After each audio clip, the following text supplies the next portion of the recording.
Talaga nga namang umuunlad ang teknolohiya ng Korea. Sino ang mag-iisip na ang uban ay madaling matatakpan?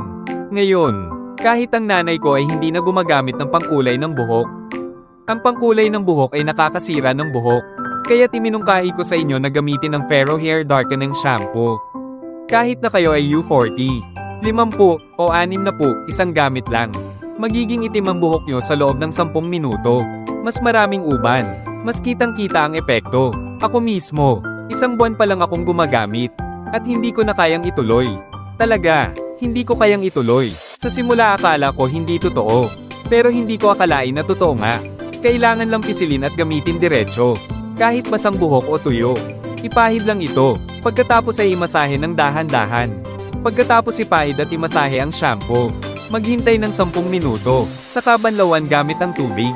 Ang buhok ay magiging itim pagkatapos ng isang gamit.